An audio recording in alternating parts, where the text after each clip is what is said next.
정민경 기자가 지적해준 부분하고 연결이 되는데요. 네. 왜 이렇게 JTBC 태블릿 PC에 집중을 하느냐. 이게 결국 변이제로 네, 손석희를 공격하는 거거든요. 박근혜가. 네. 박근혜가 변이제로 손석희를 공격하고 있는 게 현 상황이고. 뭔가 이렇게 칼 같은 변이제라는 사람이. 예. 네. 그리고 결국 변이제를 선택할 수밖에 없었던 박근혜의 마지막 악수다. 그러니까 이제 변이제 말고는 더 이상 쓸 카드가 없었던 거죠. 그렇죠. 네. 그리고 얘네들 입장에서는 모든 언론이 등을 돌렸었잖아요. 조중동부터 해서 다 네. 등을 돌린 상황에서 지지자들에게 호소할 수 있는 방법은 모든 언론이 조작 공범이다라고 프레임을 짜는 수밖에 없었을 것 같아요. 네. 근데 우리나라는 지금까지 권력에 부역했던 언론의 청산의 역사가 거의 없기 때문에 네. 기본적으로 많은 국민들이 언론의 보도를 별로 신뢰하지 않습니다. 네, 맞아요. 네, 언론은 늘 편향돼 있고 조작될 수 있다라는 인식이 강하고 그게 특히 독재 정부를 경험해온 그 어른들에게 강한데요. 그래서 네. 지금 모든 언론이 박근혜가 무너질 것 같으니까 등을 돌리고 조작을 하고 어떤 새로운 권력에 줄을 서기 위해서 그 왜곡 보도에 나섰다라는 프레임이 먹힌다는 거죠. 이런 일을 만들었다. 그렇습니다. 네. 그리고 이 상황에서 홍석현 출마설 같은 풍문이 그 이런 프레임에 더 힘을 주게 되는 거죠. 네. 그러니까 홍석현이 출마를 하기 위해서 손석희를 이용해 박근혜를 끌어내리고 자신의 영향력을 강화시켰다. 뭐 이런 식의 프레임이죠. 그 일부 뭐 대한문에서 집회하시는 분들 피켓 중에 뭐 그런 내용도 있는 것 같더라고요. 네. 예. 그리고 탄핵의 스모킹건이 된 거는 JTBC 보도가 맞기 때문에 네. 또 여기에서의 어떤 상징적 인물인 손석희를 잡아서 그 손석희의 개인적인 면까지 탈탈 털고 네. 계속해서 노이즈를 만들어내면서 사람들에게 피로감을 주고 또 이제 허위 주장이더라도 그거를 계속 반복하다 보면 네. 믿고 싶지 않은 사람들도 정말 그럴까라는 생각은 한 번쯤 하게 되거든요. 그렇죠. 그게 이제 과거 그 80년 전에 나치 선전장관이었던 괴벨스가 했던 그 선전선동 방식인데 그거를 그대로 베껴 쓰고 있는 상황이라고 보시면 될 것 같아요. 100년 전에 쓰던 거를. 예, 그래서 그 조중동도 등을 돌리고 네. MBC를 제외한 공영 언론도 등을 돌리고 또 그런 거를 JTBC가 선동을 했고 또 감사원이나 뭐 법원이나 검찰이나 다 이제 그 언론 보도 검증을 포기했다. 한마디로 그냥 청와대와 MBC만 놓고 다 한통속이다. 예, 그리고 뭐 이렇게 네. 다 이제 배신이라는 단어를 쓰더라고요. 그러니까 조중동에게는 이제 배신이라는 단어를 썼고 네. 또 뭐 변희재 같은 경우는 조중동이 좌파에게 무시받는 컴플렉스 때문에 이번에 탄핵에 동참했다 이런 주장을 하던데 아, 그런 컴플렉스가. 그리고 이제 뭐 조중동의 경영 위기 탓이다 뭐 이런 분석도 있고 근데 그게 설득력 있는 건 거의 없고요. 그렇죠. 그리고 박근혜 같은 경우도 이런 프레임에 호응을 했는데 지난번에 단독 인터뷰를 할 때 KBS나 MBC를 선택을 하지 않고 정규제 TV를 선택을 했거든요. 그러니까 주류 언론은 다 믿지 않겠다라는 메시지였고 네. 주류 언론은 지금 다 편파적인 보도를 하고 있다. 라는 거를 대통령이 지지자들에게 그 전달한 거죠. 그 정규제 TV를 그렇죠. 선택하면서. 뭐 편파적인 보도를 뭐 하고 있긴 한데. 그게 말입니다. 네. 그건 아닌 것 같은데. 그래서 어쨌거나. 뭐 수요일 날 네. 그 KBS 앞에서 그 태극기 집회가 열렸었는데 네. KBS가 보도를 엉망으로 하고 있다. 그러면서 뭐 KBS가요? 예. 그러면서 수신료를 주면 안 된다 이런 주장도 왠지 맞는 하시더라고요. 것 같아. 이건 뭔가 많은 사람의 공감대를 형성할 수도 있는. 그리고 오늘 목요일 같은 경우는 네. 태극기 집회가 MBC 앞에서 열렸는데 아, 맞아요. MBC에서 이제 MBC 힘내라. 네. MBC 잘하고 김세희 있다. 기자 화이팅. 네. 저는 그게 진짜 웃겼는데. 네, 뭐 그런 상황들이 연출이 됐거든요. 네. 그리고 지난주에는 이제 손석희 사장의 평창동 집 앞에서 기자회견을 열고 네. 손석희가 이 집을 떠날 수밖에 없게만- 없게끔 네. 괴롭히겠다라고도 선언을 했습니다. 그러니까 이런 모든 행동들을 보면 네. 설계자가 있습니다. 아, 그렇겠죠. 예, 네. 설계자가 있고 이거는 굉장히 일사불란해요. 변희재의 머리에서 나올 수가 없습니다. 왜냐하면 그 검찰 가시는 거 아닙니까 이러다가. 뭐 보내주세요. 네. 그 10월 24일 날 네. JTBC 태블릿 PC 보도가 나온 다음에 며칠 뒤에 김진태 의원이 태블릿 PC가 최순실 것이 아닐 수 있다라는 주장을 처음으로 합니다. 아, 그랬었죠. 그날이 10월 27일로 기억을 하는데요.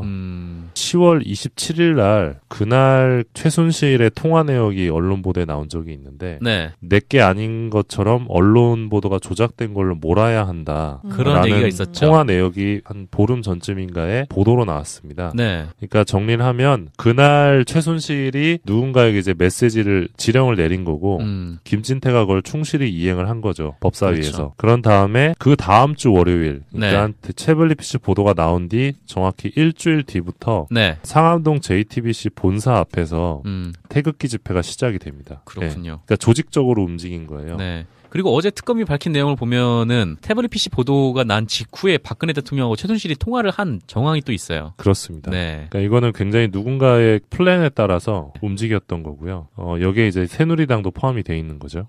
그리고 이제 국가정보원도 저는 포함이 되어 있을 거라고 생각을 하고요. 네. 어쨌든 10월 31일부터 11월 9일까지 JTBC 사고 앞에 집회 신고를 하고 조작됐다는 주장을 합니다. 근데 이게 파급력이 별로 없었어요. 그러다 보니까 JTBC 심수미 기자가 올해의 여기자상을 이제 수상을 하니까 네. 거기 행사장까지 쫓아가서 압력을 행사를 했고 아, 그래요. 11월 10일에는 어버이연합이 이제 손석희 사장을 서울중앙지검에 형사고발을 합니다. 네. 근데 역시 별 효과가 없죠. 없었습니다. 그런 상황에서 1월 10일에 네. 박사모 엄마부대 자유총연맹 어버이연합이 이제 아까 정민경 기자가 말한 태블릿 PC 조작 진상규명위원회를 만들고 여기 이제 집행위원으로 태블릿 PC 전문가 변희재를 영입합니다. 태블릿 PC 전문가. 이 사람 태블릿 PC 전문가는 무슨 자격증을 따야 되나요? 태블릿 PC 전문가셨어요? 이게 처음 알았네. 네. 이게 그 최순실이 자신의 재판 과정에서 변희재를 증인으로 신청을 합니다. 아, 증인으로, 태블릿 PC 전문가라고. 예, 태블릿 PC 전문가로 이제 변희재 증인 신청을 몇 년 전에 해가지고. 포털 전문가 아니었나? 아무튼 그랬고 복수 전공. 네. 예, 이 태블릿 조작 전문가 PC 됐었죠. 그 진상규명위원회가 생기고 일주일 뒤부터 네. 이제 방송통신심의위원회에서 농성을 시작을 합니다. 그러니까 굉장히 그 계획적으로 움직이고 있는 거예요. 그렇죠. 그러면서 박효종을 만나서 압박을 하고 맞아. 이제 김문수나 윤상현, 김진태가 계속 호응을 해주는 가운데 네. 이 논의들이 이제 여당 의원들이 이제 이 집회에 참석을 하니까 보도가 나오게 되죠. 조금씩 보도가 나오면서 최근에는 이제 손석희와 관련된 각종 입에 담고 싶지 않은 뭐 그런 뭐 호화저택 논란이나 그러니까 호화저택, 스스로 네. 논란을 만들어내는 거죠. 네. 그리고 뭐 아들 커피 대접 네. 안에도 있었잖아요. 그게 뭐냐면 커피 대접은 뭐예요? 변희재 전 대표와 네. 그 단체들이 평창동 앞에 왔는데 손석희 사장이 네. 손님이 집 앞에 왔는데 커피를 대접을 안 한다. 그러면서 인성에 문제가 있다. 그게 제목이에요. 기사 제목이 변희재 따옴표 네. 손석희 사장 집 앞에 손님 왔는데 커피 한 잔 안 줘.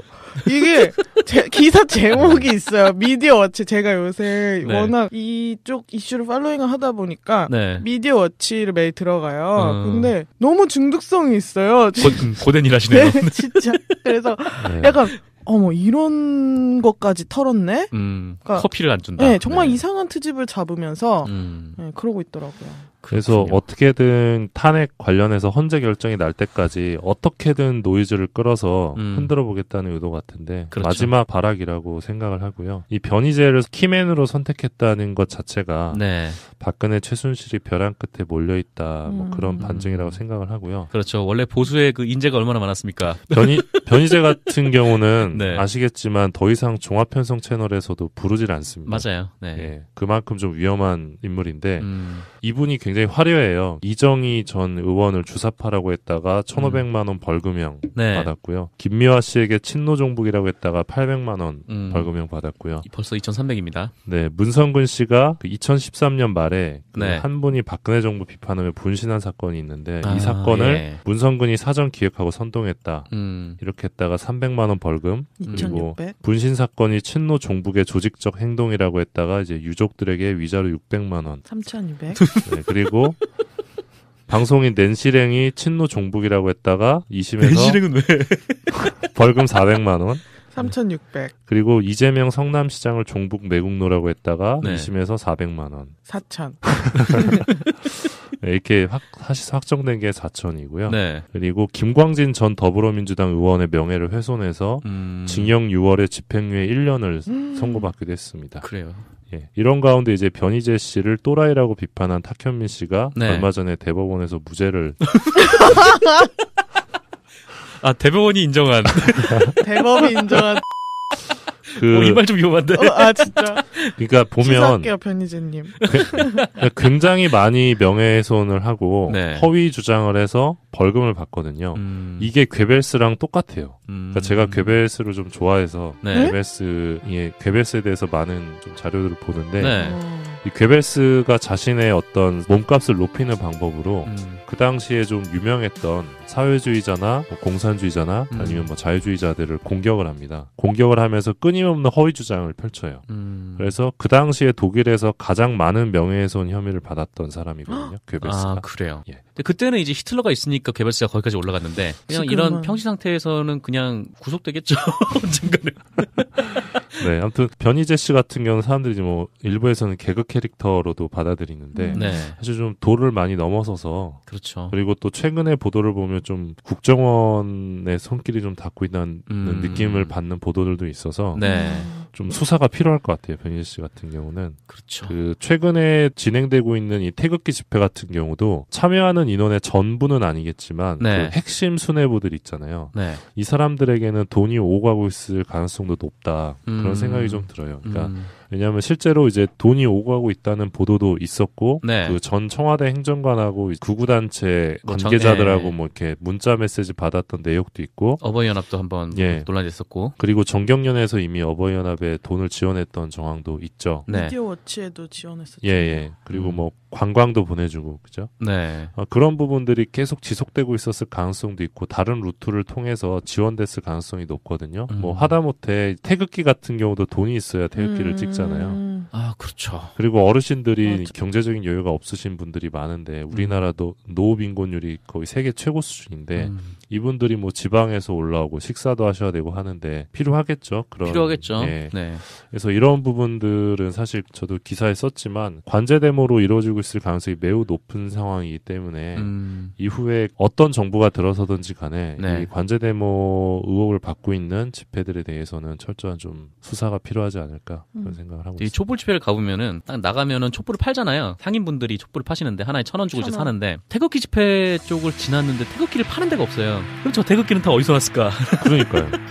라는 생각이 좀 드는 거죠. 대한문에서 집회하시는 분들 피켓 중에 뭐 그런 내용도 있는 것 같더라고요. 네. 예. 그리고 탄핵의 스모킹건이 된 거는 JTBC 보도가 맞기 때문에 네. 또 여기에서의 어떤 상징적 인물인 손석희를 잡아서 그 손석희의 개인적인 면까지 탈탈 털고 네. 계속해서 노이즈를 만들어내면서 사람들에게 피로감을 주고 또 이제 허위 주장이더라도 그거를 계속 반복하다 보면 네. 믿고 싶지 않은 사람들도 정말 그럴까라는 생각은 한 번쯤 하게 되거든요. 그렇죠. 그게 이제 과거 그 80년 전에 나치 선전장관이었던 괴벨스가 했던 그 선전선동 방식인데 그거를 그대로 베껴 쓰고 있는 상황이라고 보시면 될 것 같아요. 100년 전에 쓰던 거를. 예, 그래서 그 조중동도 돈을 돌리고 네. MBC를 제외한 공영 언론도 등을 돌리고 우리나라는 지금까지 권력에 부역했던 언론의 청산의 역사가 거의 없기 때문에 네. 기본적으로 많은 국민들이 언론의 보도를 별로 신뢰하지 않습니다. 네, 맞아요. 예, 언론은 늘 편향돼 있고 조작될 수 있다라는 인식이 강하고 그게 특히 독재 정부를 경험해온 그 어른들에게 강한데요. 그래서 네. 지금 모든 언론이 박근혜가 무너질 것 같으니까 등을 돌리고 조작을 하고 어떤 새로운 권력의 줄을 서기 위해서 그 왜곡 보도에 나섰다라는 프레임이 먹힌다는 거죠. 이런 일을 만들었다. 그렇습니다. 네. 그리고 이 상황에서 홍석현 출마설 같은 풍문이 그 이런 프레임에 더 힘을 주게 되는 거죠. 네. 그러니까 홍석현이 출마를 하기 위해서 손석희를 이용해 박근혜를 끌어내리고 자신의 영향력을 강화시켰다. 뭐 이런 식의 프레임이죠. 그 일부 뭐 정민경 기자가 지적해준 부분하고 연결이 되는데요. 네. 왜 이렇게 JTBC 태블릿 PC에 집중을 하느냐. 이게 결국 변희재로 네, 손석희를 공격하는 거거든요. 박근혜가. 네. 박근혜가 변희재로 손석희를 공격하고 있는 게 현 상황이고. 뭔가 이렇게 칼 같은 변희재라는 사람이. 예. 네. 그리고 결국 변희재를 선택할 수밖에 없었던 박근혜의 마지막 악수다. 그러니까 이제 변희재 말고는 더 이상 쓸 카드가 없었던 거죠. 그렇죠. 네. 그리고 얘네들 입장에서는 모든 언론이 등을 돌렸었잖아요. 조중동부터 해서 다 네. 등을 돌린 상황에서 지지자들에게 호소할 수 있는 방법은 모든 언론이 조작 공범이다라고 프레임을 짜는 수밖에 없었을 것 같아요. 네. 근데 또 그런 거를 JTBC가 선동을 했고 또 감사원이나 뭐 법원이나 검찰이나 다 이제 그 언론 보도 검증을 포기했다. 한마디로 그냥 청와대와 MBC만 놓고 다 한통속이다.